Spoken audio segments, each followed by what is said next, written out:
Larry? I don't know. I'm going to listen some more and see if I can find out. Hi, neighbor. What in the world's Thomas J. Hogan? That's the bug man. The bug man? Oh, the exterminator who sprays for ants every month. Thomas J. Hogan? Well, every time he comes here, I always call him Charlie. Well, that is Charlie. Hogan's the owner. He doesn't actually spray. He just sits in his office and lives off our bugs. Lots of checks. There's too many. A couple more months like this and we'll all wind up in the poorhouse. Dear, did you notice the telephone bill? Hey, what are you doing standing there? Nothing, Dad. Just standing. Well, you better go on up to your room. You must have a lot of things to do. Gee, there's nothing to do around here. It's done everything. Well, you go on up to your room anyway. Sure, Dad.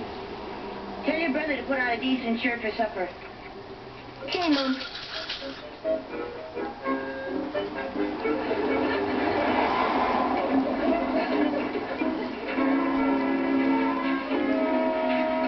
Hi, Wally. I'm home.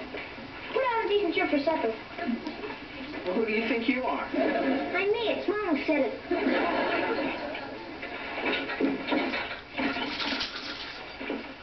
Hey, Wally, you know we might be going to move? Oh, yeah? Where'd you get that from? From listening to Dad. He said in a couple of months we're going to move to the poorhouse. Oh, Pete, that's just an expression.